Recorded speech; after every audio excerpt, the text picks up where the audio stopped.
ગુજરાતી સિનેમાનું જ્યારે પણ નામ લેવામાં આવે ત્યારે નરેશ કનોડિયાનું નામ ના લો તો એનો મતલબ એમ છે કે તમે ગુજરાતી સિનેમાને સારી રીતે જાણતા જ નથી.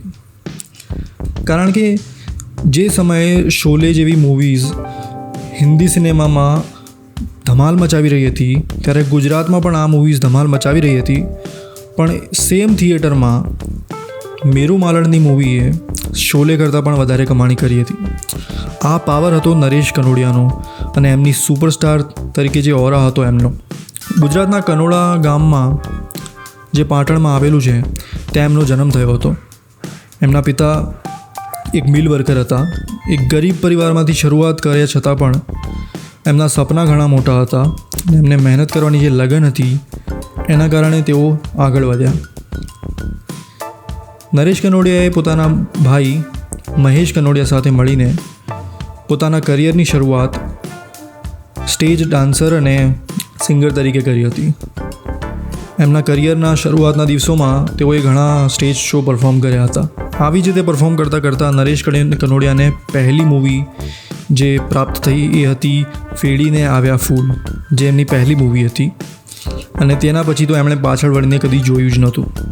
એક પછી એક સુપરહિટ મૂવીઝ આવતી જ રહી, જેમાં જોગ સંજોગ, કંકુની કિંમત, લાજુ લખણ, ઊંચી મેદીના ઊંચા મોલ, ઢોલા મારું, મેરુ માલણ. ઢોલા મારું મૂવી મેં જોઈ છે અને મેરુ માલણ મેં મૂવી જોઈ છે. જે પ્રકારનો ઓરા અને જે પ્રકારનું એન્ટરટેનમેન્ટ ફેક્ટર તમે આજે અક્ષય કુમાર, શાહરૂખ ખાન અને ગુજરાતી સિનેમામાં મલ્હાર ઠક્કર જેવા એક્ટર્સ પાસથી જોતા હો છો, એનાથી પણ ડબલ અને 100 ગણું વધારે એમનો એક ઓરા હતો.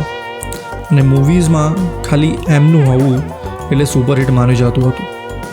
1980માં જ્યારે નરેશ કનોડિયા પોતાના કરિયરની પીક ઉપર હતા ત્યારે તેઓએ વિદેશમાં પણ જઈને ઘણા શોઝ કર્યા હતા પોતાના ભાઈ સાથે, જેમાં અમેરિકા અને આફ્રિકાના અમુક દેશો અને એશિયાના પણ અમુક દેશો સામેલ છે.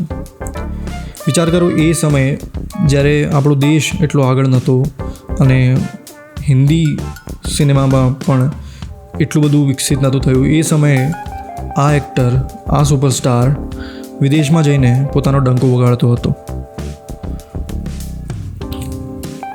મિત્રો, નરેશ કનોડિયા એક્ટર હોવાના સાથે સાથે એક મ્યુઝિશિયન હતા, એક પોલિટિશિયન પણ હતા અને તેઓ મેમ્બર ઓફ લેજિસ્લેટિવ એસેમ્બલીના મેમ્બર હતા કરજણ કોન્સ્ટિટ્યુન્સીમાંથી.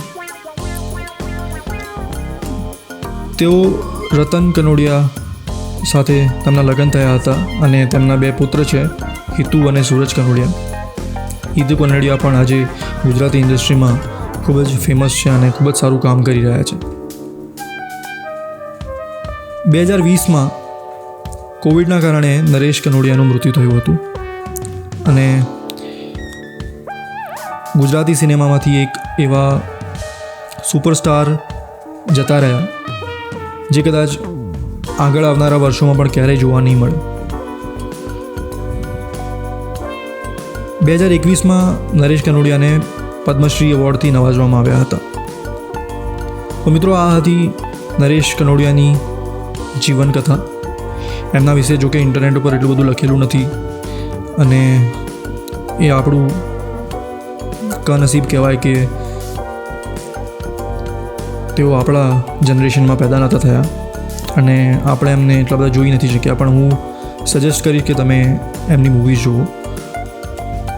જૂના જમાનાની મૂવી છે એટલે કદાચ તમે એનાથી એટલું રિલેટ નહીં કરો, પણ તમને થોડોક અંદાજો આવશે કે એ સમયે મૂવીઝની કેવી વાઇબ હતી અને કેમ એમને સુપરસ્ટાર તરીકે માનવામાં આવે છે. તો આજના વિડીયોમાં આટલું જ. મળીશું આવતા વિડીયોમાં. આવા જ અનોખા ટૉપિક્સ પર વિડીયો બનાવીને હું લાવતો હોઉં છું. તો ચેનલને સબસ્ક્રાઈબ કરી લો. વિડીયો સારો લાગ્યો હોય તો લાઈક કરી લો. Good bye.